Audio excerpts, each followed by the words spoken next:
Welcome, everyone, to It Tastes Different Gaming and the saga that is the fight against Visa and MasterCard and their censorship of video games. I think we've talked about this like every week for the last 2 weeks, so a couple times. But there's been some new-ish developments, I guess you would say, so we keep wanting to talk about it, because censorship in video games is a pretty bad thing. So this is an article from Polygon, pretty much states that it's been weeks of anger and confusion for fans and game developers ensnared in the debacle between gaming storefronts like Valve and itch.io and the payment processors that service them, or possibly lack thereof service, right? Who exactly is responsible for the recent crackdown on adult games? The answer changes depending on who you ask. That vagueness has been accompanied by an avalanche of action from fans, developers, and even storefronts as folks unite against the possibility of video game censorship.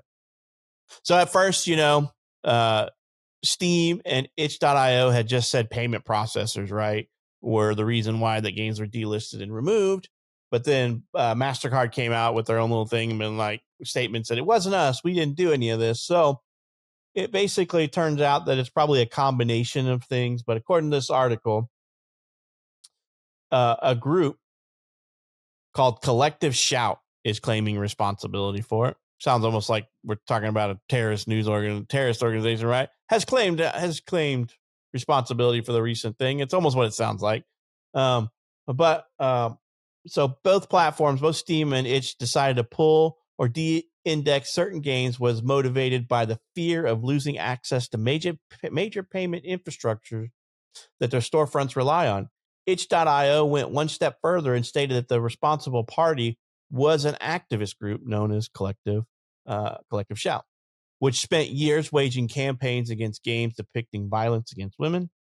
Collective Shout later confirmed that it had influenced actions taken by Valve and itch.io after writing an open letter to Visa and MasterCard, but that it did not necessarily ask itch.io to de-index all non-safe for work games. So Collective Shout stated, "We raised our objection to rape and incest games on Steam for months, and they ignored us for months." Collective Shout said in a statement in July, "We approached payment processors because Steam did not respond to us. We called itch.io to remove rape and incest games that we argue normalize violence and abuse of women. Itch.io made the decision to remove all not safe for work content. Our objections were to the content that involves sexualized violence and tortured women." So there's lots in this article, lots to unpack. Because according to this, there's lots going on. Because essentially, itch and Steam are saying that they're afraid of losing payment processor support because of these games.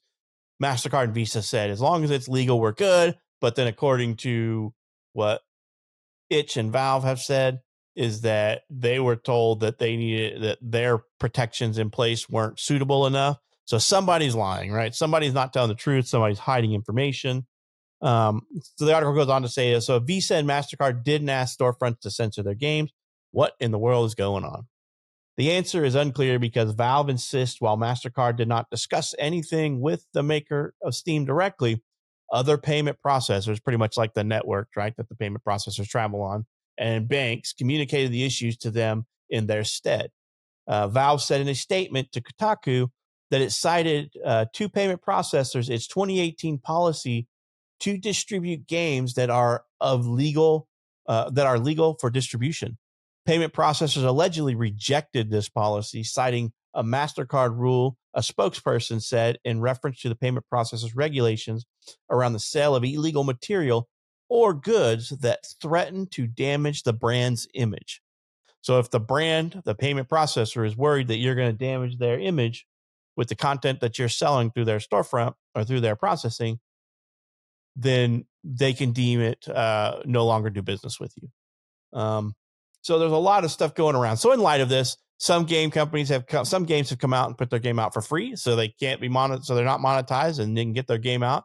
And then Good Old Games, which we all missed, put out a bundle of 13 adult titles available for free, so they didn't have to worry about charging players for it, as kind of a screw you, payment processors. We're still going to get these games out, right? So, and the good old games tagline was some games vanish, not because they broke the law, but because someone decided they shouldn't exist, right? Somebody has tried to play the moral high ground and decide what other people should do, right? And that's the problem. When you throw your morals into something that has no legal boundaries, then you just get the fuck out, right? I mean, that's the way it should. That's the way it should be. It's free market. The problem is that these payment processing companies eat up the majority of the market share. So if you screw up and they decide to get rid of you, you have no option to go anywhere, right? You can go to some smaller processing network that may take you on, but they're going to charge you, instead of 10% transaction fees, you're going to eat like 25, 30%, right? You know, something you don't want to. So like I said, and then like I said, some developers are mad because of this, so they decide to release their game for free. One of the games highlighted in this article is an individual game creator. What was the thing? The game's name was Kara Cadaver. So the developer of this game, she took to social media to say she wouldn't sit idly by as storefronts pulled down her game. Vile Exhumed is the name of the game. The game, which primarily takes place through a computer interface, challenges players with finding out what happened to an adult film actress. So you're solving a mystery of murder. So her game, it's not necessarily a porn game like the other ones purposely being targeted, but because hers had some of that sexualized stuff and violence towards women, because you're solving a murder, a death, or whatever, the game was pulled. So she said, fuck anyone who tries to control storytelling expression. She wrote on her social media page and released the game for free. So like I said, it's just this story just keeps going around and around, and nobody knows. Somebody's protecting the person who's lying or something, but this ultimately boils down to censorship of games. The content is legal in games, or the content is legal in this country, in the US, to view, because it's in a fantasy media style. It's not real, right? So some group can go out there and decide they don't like it, and they can petition to have it removed and try to find some weird loophole to make this happen. I think is wrong. This is how we get a government overreach. And unfortunately, because what needs to happen, the only way to fix this is the government needs to step in and be like, this is legal. You cannot prohibit processing on your network of legal shit. And then you have government overreach, right? Because the government needs to step in to prevent something like this from happening. Because what is Valve's and Itch's alternative? To go to another higher fee processor. So this is how you get government overreach, because the government will have to step in on something like this if it goes too rampant, right? Because what's going to end up happening is somebody's going to talk to their senator or something, or have pull, and they're going to be like, hey, this group is pushing their moral values onto a game industry, or an industry of any type, a movie industry or whatever, which they're pressuring the payment processors, which is in the financial industry, which is highly regulated already. So we're going to have regulations on this crap. Just watch. There's going to be more regulations, more red tape, more garbage, because of groups like this who want to push their moral high ground objectives onto other people. Just let people live and let live. They're not hurting you. They're not forcing you to buy the content. They're not forcing you to look at it, to watch it. Whatever happened to, I don't like this, move on. It's not illegal. What they're doing is protected. Move the hell on. People have forgot how to do that. People don't know what turn the other cheek means anymore. It's like, I don't like that. That's offensive to me. I don't think anybody should see that. It's the stupidest shit under the sun. Nick, what do you think about this? What do you think about this group as the people behind this, the ultimate people behind this, that are getting these games delisted? They may not be any of our cup of tea or anything like that, but at the same time, I think that they're tromping on these individuals' freedoms. Yeah, I mean, I would imagine that it is a group like that doing something like this. You know, MasterCard and Visa, they have no morals. So as long as they're getting their money, they don't care where it's coming from. So I think I'm going to say initially probably what happened is, they've been trying to get these things to stop. Somehow or some way, message got through the payment processors, which then in turn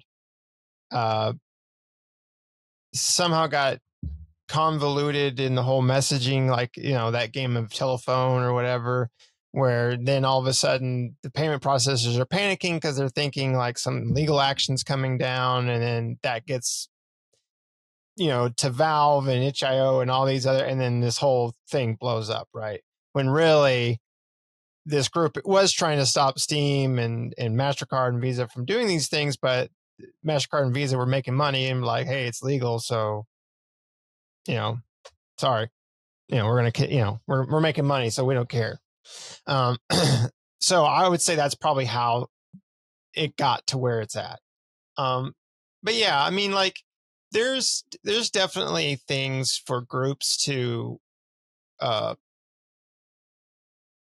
partake in petitioning against or trying to fight for, and I understand that. But then there's some things that are just infringing on other people's creative freedom, creativity or rights or whatever, like the whole, we can come back to the US with the whole book burning stuff, or like getting rid of books in libraries and things like that. Like, if you don't want your child or whatever to read that book, then just don't let them read the book. Be the parent. I mean, you're the parent, take for one, if your kid is reading books, like, hey, there's a thumb up right there, because kids don't read at all, books alone, but hardly ever, right? And getting your kid to read books and be interested in books is great. So that's step one. Before you start taking books away, try to get them interested in books. And then again, there's, when we were in school, we read books like How to Kill a Mockingbird, and like, those were like, and what was the other ones? Like Where the Red Fern Grows. Yeah. Like that stuff was required, like mandatory reading yeah, in school. Right. And nowadays it's like, no, we're not doing that. That's mean or whatever. And it's like, they are controversial in their own ways, and there are like violent and things like that, but they're really good books, right? They're really good stories, and stuff like that. So it's like, it's just showcasing it's not necessarily the books in this case, or even these video games, to showcase, to point out like absurdities or anything like that, right? It's, those books are the reason why they're shown in class, besides them being really good stories, is they're really well written, right? And that's showcasing the creativity of the author and how they came up with the story and how they put all the pieces and the characters together, because it's a very engaging book, right? Same thing with the game, like the Vile Exhumed game, right? That's just solving a murder. I mean, I went and read the synopsis of the game, and it sounds interesting. Like you're on an old like desktop computer, like going through like the computer, like the adult porn star, like maybe own the computer or something like that, and you're going through looking at like emails and stuff that she had on there to try to figure out like what happened to her. And it's like, that's cool. Like that's a cool idea. That's very creative. Right? It's not a porn game or anything. Yeah, it's not a porn game. Just because the person who died, and that's what I'm talking about. Like the thing is activist groups like that, they don't get the whole story for a lot of things. They get just a nugget of information, and then all of a sudden they take that and turn that nugget into the mountain, right? The molehill into a mountain. And there's all lots of collateral damage. Huh? There's lots of collateral damage and stuff that wasn't really part of what they're going against, just gets wrecked in the process. Exactly. And a lot of good stuff in all forms of media get dismantled or taken away because of a misunderstanding, or someone just doesn't understand what the story is or what the characters mean, or because someone in there is a porn star, or they're gay or whatever. Like, it doesn't matter. Like, if it's a good game or if it's a good story, like, I mean, you know, we talked about before, like, tell us why, you know, the one of the characters in there is a trans, oh yeah, tell me why. Yeah, you know, or tell me why. Yeah, is a trans person, and that game is really good. It has a really good story, right? The story is really good and it's really engaging. And regardless of who the characters are or whatever, like, I wouldn't want it to see them take, you know, people would petition to try to take that game away or something like that. And it's like, have you ever played it? Like, you would probably enjoy the story that it's telling. Like, it tells a really good story. And it's not about like that person transitioning. It's more about like family and stuff like that. And it's a really good overall story about the whole thing. So it's like, I hate how people just, you know, in groups like this too, that try to do good things. I understand they're trying to do good things, but they take a surface level look at things and try to like fix it with a sledgehammer, right?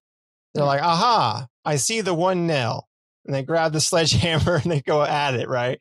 And that's not the problem, right? That one nail sticking out wasn't the issue. And now you've just made it worse instead of better, right? So I would say that's probably how all this kind of happened. And you can't let stuff like this or any other of those types of things take over your lives or be allowed to continue, because for you, it's just taking away the stuff from you and from other people, right? Just because you don't like it or find it offensive or whatever, it doesn't mean that you speak for the rest of society on that thing. If you don't like it, don't engage with it. That's just the thing. That's how it's always been, right? If you don't like something, just don't engage with it. Put your money where your mouth is type thing or whatever, you know, vote with your wallet type thing, you know, like we've always said before, like, if you don't like something, just don't buy it. Don't engage with it. Don't take part in it. And you're doing your part by not being a part of it, right? You don't have to take it away and say, I don't like it, so therefore you can't have it, and you can't have it, and you can't have it. Yep. What do you think, Shane? I can't disagree with anything you guys have said. I'm going to read this little blurb from Collective Shout's main screen. It says, since our launch in 2010, we have achieved many wins. Okay. That's the keyword, wins. Billboards objectifying women pulled down. Sexualized children's clothing withdrawn from sales. Sexually violent video games banned. Andrew Tate's pimping courses removed from Spotify. An age verification trial underway to help protect kids from exposure to porn. Last year, we saw a record of 34 wins. You saw a record of 34 wins, you fucking cucks. Andrew Tate, he can burn in hell as a fucking sex trafficker and a pedophile. I'm good with that. Burn his ass in hell. But what you describe as wins is a win for you. Your feelings, your thoughts, your ideologies, your choices. These people drive me crazy. When they start with a good ideal, a good, not even a religious or a political ideal, just something that's truly good, protecting children. Children should be protected. But you have got to remember, not everything is against children because you think it is. A video game that has sex in it is not going after children. It's going after people who are into that. Now, if you come home and you find your kid playing a sexual game, that's on you.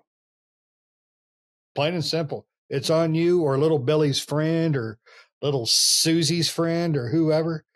That's not on the developer. That's not on the Steam. That's not on anybody but, you and who you allow your children around and all that. My daughter, my middle daughter, she likes to wear shirts that, show her belly. Guess what? I don't like it. But also, guess what? It's not making her a whore because she still has morals. She still has values. She's still highly educated. She's a good person. So if you don't like it, go fuck yourself. That's not your choice. I'm sorry, it's not. If you want to protect kids from pedophiles like Andrew Tate, please do. I will donate to you. But if you want to go after people like the game that Nick just described, what was the name again, Nick? I apologize. I got pissed off and forgot. Vile Exhumed. Yes. So everything about that game screams not porn. It's collateral damage. You just heard the word porn, got your fucking tampon twisted up, and just decided, well, I got to be against that, without thought or even a conversation with the developer. You decided to attack without a thought. And that's what people like this group does.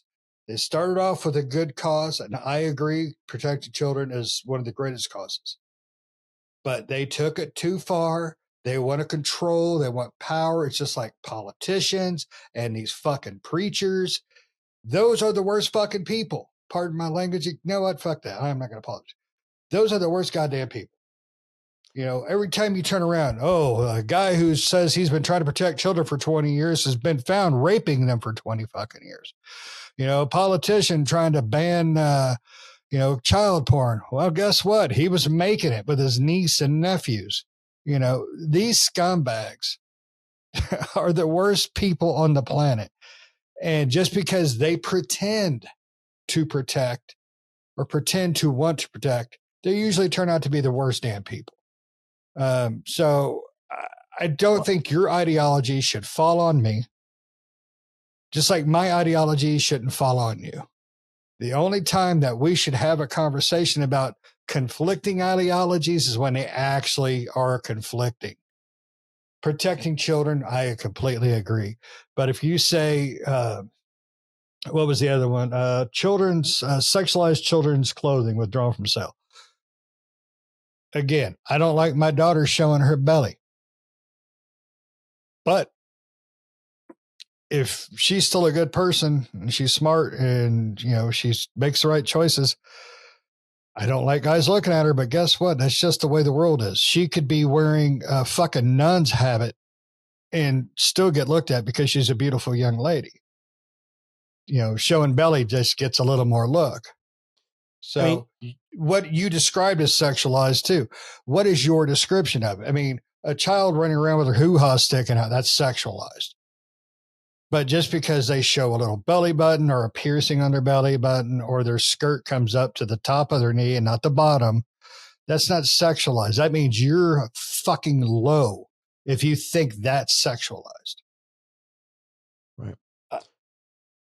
Yeah. Please take over, Pat. I'm getting pissed off. I mean, these guys are a bunch of douchebags because while they can claim all that shit, do you know what game they did petition to get removed that was not successful? Detroit Become More Human, because it was violence against women. But yet you are the protagonist robot. You're an android in the robot in that game that happens to look like a woman who gets beat by the guy whose child that you rescue yourself and run away. Right. I mean, so you're protesting a game that is telling a story about escape from abusive situation. So you're actually taking away that person's voice to tell that story, right? Mm-hmm. That person is telling a story, and it has most stories, it has a plot and an objective and morals and all this stuff. But yeah, all you just saw was that this game is portraying this female-looking robot getting beat and broken by a guy or whatever. And they also tout the removal of games like Grand Theft Auto. They got banned in Australia. I'm like, we're going back to this whole censorship and video game shit, which they don't have a right to do. You can take your moral objectives and stick them right up your ass because they're your own moral opinions. Everybody has their own set of morals. Some people are religion, some people come from whatever, but their morals are their morals. We're not a country. We're not a country where your morals are law. We're a country of laws, and those laws are written and they have consequences and punishments. And I don't believe that this group should be able to go out there and, of course, protect children, as you say. But as you said, they're probably some of the most vile people out there. They probably are a bunch of abused spouses. They're guys or girls who get beat by their husbands or wives, and they're like, well, we got to ban this material because that's what caused them to do it to us. Or they're the ones who do the beating. They're the ones who are doing the beating. They're the husband beaters. They're the ones banging a school student. They're the ones fucking abusing their own children. It's like that fucking cunt that was on YouTube doing her "I'm the greatest mother in the world" bullshit, and turned out she's been fucking starving and beating her kids. Yeah, like these groups like this are just these are the horrible. worthless rectal warts on fucking humanity, and they should all. These groups are groups like this they're just a thorn.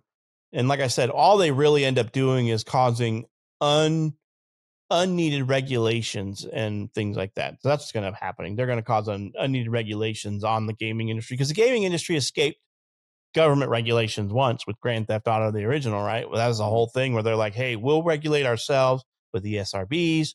And they've been pretty good since then. There's been a few problems, right? But could you imagine if the government got to step in and regulate video games? Oh my God. I don't know what would happen. They'd put a fucking Bible on everything, right? The way everything's going. So my biggest problem with groups like this is that they are, while they claim to only be targeting incest and violence versus violence against women, video games or media or whatever. And like I said, while that may not be anybody's cup, it's not my cup of tea. I don't give a crap about that. I'm not playing those type of games. I just go on. I'm like, whatever. If it's legal and those, whatever, I'm like, whatever. It's a video game. I don't need to partake. I can just move on. I'm like, oh, not my type of game. Move on.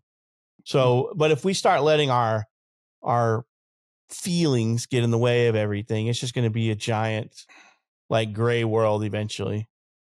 I mean, why don't these groups like that try to help women out of abusive relationships in real life, right? That's more beneficial, I feel like, than trying to just take away media or various things that portray like that, right? Mm-hmm. Huh? That portray that, media or whatever that portray abuse against women or whatever. Instead, I mean, because there's plenty of women, unfortunately, or even men in those situations who need help, and there are plenty of groups out there that do that, but. Like, if you really want to be a cause for trying to get things successfully done, then try, taking away this an abusive partner is not abusive because they played Grand Theft Auto one night and decided they were now going to start beating their wife, right? They were already doing that before they played Grand Theft Auto, right? An abuser is an abuser regardless. It's because they played it when they were a kid, Nick. But remember, you can't beat your wife unless you pay her for sex first. Then you get the money back. I played Mortal Kombat when I was a kid, so I'm always going around harpooning people. Right. With your palm harpoon. Yeah. It is what it is, right? I mean, at this point, these guys are just a thorn. I think that they're causing problems that aren't really there. I mean, I don't know. It's not my cup of tea to see this stuff. No. But at the same time, I just don't. It's not banned in this country, so why do they get to dictate that? I can understand if it's illegal, it's illegal, right? That's the thing. It's not about morality. It's not about legality. It's about I've got the biggest, loudest bullshit voice, and I'm going to scream at the top of my lungs just to shut people up. Whoever's got the loudest megaphone, right? Yep. And so that's what it seems like this is stemmed from. So it seems like these political activist groups are where these are stemming from, because they're screaming loud to, Valve wouldn't listen and Itch wouldn't listen. So they went to their processing companies and they're like, hey, this is looking bad on your brand.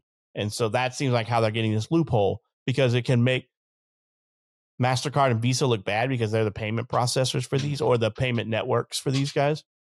So at that point, it's just, you might as well just say the government has to step in and be like, hey, if it's legal in the US, you can't deny transversal across the network. Right. And there's good activist groups out there that do really good work. Yeah. Well, there's lots of them out there that do what this group is trying to do.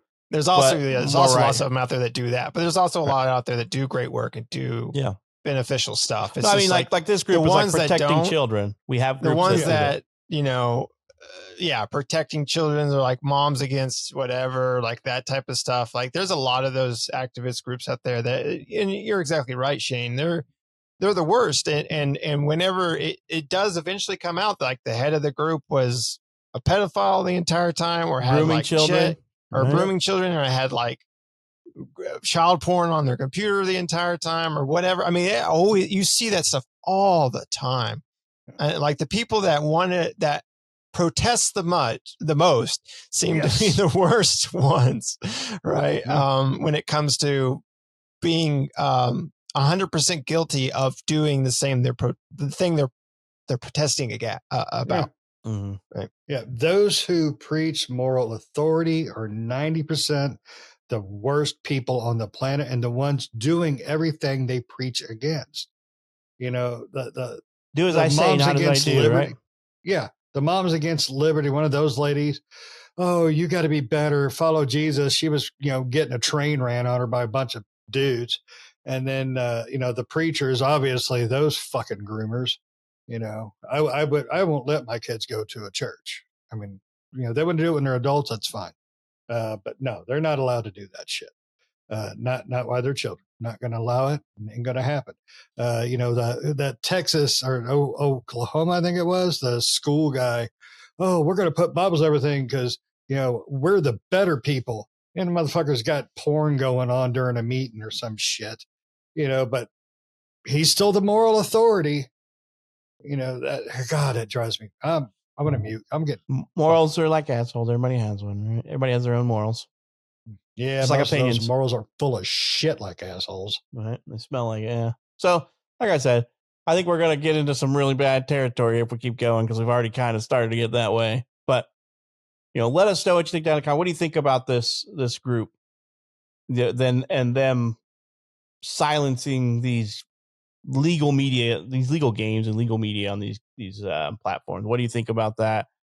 What are your opinions on ways to either for this or against it? How do you prevent stuff like this from happening? Because as we mentioned, there's quite a few games in that category that were just collateral damage.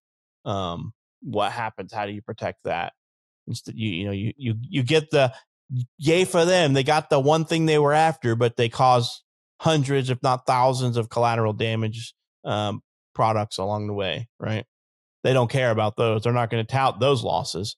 They may have won 35 or 53 or 100 or whatever this year, but how many other people got caught in the crossfire that wasn't mixed up in this? They just happen to be really closely related to the genre that they're attacking. So let's know what you think down in the comments. Do you think that this group is right? Do you think this group is wrong? Any opinion is fine, right? Everybody has their opinions. It's just when you try to make other people follow your opinions, that's where the problem is. So let us know what you think down in the comments. And this has been a very serious and kind of rough episode. Make sure to subscribe if you're not subscribed. And if you subscribe, hit that bell to get notified when we publish new videos, because we push new videos every week, multiple times a week. So we hope you somewhat enjoyed this episode, or at least tolerated it, and hope to see you in the next one. See ya.